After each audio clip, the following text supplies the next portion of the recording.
6 or 7 years ago, the way that I would make money as an engineer looked completely different from how it looks now. Since then, the industry has taken so many turns and so many things have changed. Of course, streaming being one of the biggest ones, but let's not forget about social media, TikTok completely taking over the music space, as well as technology progressing so fast and enabling artists to make music all by themselves to a decent enough level. So what does this mean for us engineers now that the business has changed so much, that everyone is now making music and no one's making a lot of money doing it? Well, back in the day when people would sell records, there was usually a huge budget for studio, and I mean huge. At the end of the day, if you have an album that's going platinum, selling 1 million copies, and you're selling that album for $7 to $10, that is going to make you $7 to $10 million in gross revenue. $1 million for just going platinum. Now, of course, we have streaming, and going platinum means a lot less for us, at least financially. But what it also means is that there are a lot more people going platinum, which is a little bit of a silver lining there. That kind of foreshadows where I'm going with this. And because there was such ridiculous budgets, engineers and studios were making so much more money than they would today. And there were only a handful of $1 million studios that the labels would go to. So if you got into one of those, you're one of the lucky few, and you build a relationship with the owner and you start navigating the industry the old-fashioned way. But that's just not how it works anymore. One of my favorite engineers, a really, really dope guy. If you don't know him already, go check him out. You probably have already. His records are everywhere. But Jason Joshua has mentioned this a couple times, and I think most recently he did too in the Audio Nerds podcast. So shout out to Devon for putting that dope podcast together with Jason Joshua. But he says he doesn't consider you a real mixing engineer until you are getting royalties, until you're bringing royalties into your bank account. And that it's not just a flex. Of course, having royalties is a pretty big flex, and especially if they're making you good money. But I completely agree with that notion because it really means you're bringing something to the table of the artist that you're working with, enough where they're willing to give away a piece of that pie, especially when that pie has been divided into such a small slice thanks to streaming. Right? We have such a small, finite amount of money that we can make off of streaming, and yet the artist would still be willing to give you that cut if they're independent, or the label if they respect your work. Now, how do you go about doing this? Of course, most of you are probably thinking, and I would think this too when I first started getting into the space, well, a bunch of artists are going to try and take advantage of my work if they're going to just ask for royalty splits and just have never made $1 off of their music. What's the point in trying to negotiate royalties with an artist that has no streams?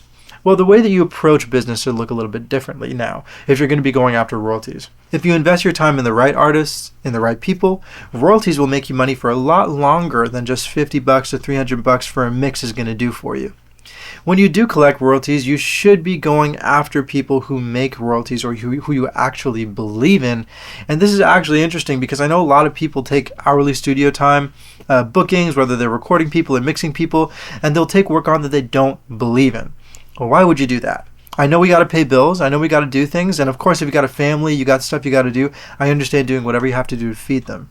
But at the end of the day, you should still be making some time to focus on projects you're passionate about, that you really love, on people you really love and are passionate about.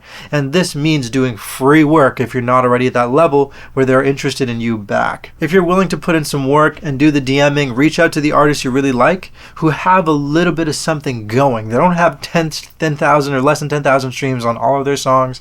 They have a little bit of something going and you really like their music. Shoot that message over. Hey bro, I'd love to do a bunch of work for you for free. Build a relationship. If they like you, I can guarantee you they're going to be coming back. There isn't as much politics anymore when it comes to mixing. A lot of different people have their hands in mixing. It used to be a more political thing where, I want Manny on my record because, Manny's records sell better. But now it doesn't necessarily work that way. It's much more relationship based and much more about the artist and the small team and what they think about the work you do. So send those DMs out. Start getting the word out and try and work with people, and eventually you'll find somebody who really, really loves your work and also loves it enough to come back to you and say, hey, I loved what you did. I want you to do it again for me and I'll pay you this time. Or they'll put in an offer somewhere, or you'll notice that they keep coming back to you and you'll say, hey, if you like the work, I was wondering if... And that's where you put your pitch in there. Now, what you're going to ask for is not money. If they say they're willing to pay you money, they're like, can we at least pay you $100 for this or something like that? You say no. Instead, you say, you know what? As much as I'd love to get $100 for this, why don't you give me half of that or less? And I take a percentage of the royalties on the record. That's where the magic happens, right there in that negotiation. And I can bet you 9 times out of 10, they're going to agree to it. If they do good business, they're going to be willing to give you a point, at least a point, if not 5, on that record. It's not unheard of for an independent artist to give up to 10 points on a record, depending on what the engineer is doing to the record, the involvement, et cetera, et cetera. You're not going to be able to go after publishing unless you're working on the song and the writing or the creation and composition of it. That's a different conversation. But as far as royalties go within the master's side of things, you absolutely are entitled to be able to get some of that percentage if you negotiate it correctly and if you communicate and have a good relationship with the artist you work with. Yes. Is it nuanced? Is it annoying? It's probably both of those things if you're not, adjusted to doing that kind of thing. But think about this for a sec. There are more people going platinum now than there ever have been in the history of music making. All right. Now, not that it's that long or the concept of going platinum is that old, but music now is making more money for a lot more people than it ever has.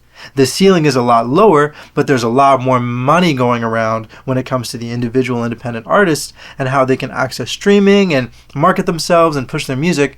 So this means that if you are using this royalty method, if you can reach out to enough artists and build a good relationship with their teams and start getting work and taking royalty cuts for them, this could result in you making much more money than you ever could have by doing the hourly thing. Because when you do take a royalty cut on records, all of a sudden you have way more time to spend on many more records than you would if you're doing work by the hour, which caps you at how much money you can make every single hour. A lot of people price their mixes at how many hours it takes them to mix something or the maximal amount of hours it takes you to mix something. And since more people are making money off of music, doing the royalty thing allows you to spread and be able to give to different situations, provide solutions sonically for different artists, different teams, and see what sticks. It doesn't limit you to that hourly salary space pay situation to slowly grow over time, because it's not really going to happen most of the time like that. You want to be able to make sure you're building with a team, and you better believe that all of the top engineers in the game that are financially free, they make a lot of money off of royalties. A lot. And it's not a little, a lot of money off royalties. And now the royalty game has extended all the way into Latin America, as Jason Joshua was talking about in that same Audio Nerds podcast. It's not just North America anymore. The world is coming to this understanding. The royalty split game for engineers is the way of the future. It's no longer about hourly studio time. Keep that up if you have to, but keep an open mind to this, because this, again, is your financial freedom. That's your passive income. It's your long-term investment. It's if you can play it smart. And not everyone's going to be able to do it. But if you can play it smart, you'll make a lot of money doing it this way. Have I made my money off of royalties yet? No. I've only gotten to the royalty game like a few years ago now. I'm fairly new to the space when you compare me to some of my peers or some of the people I work with.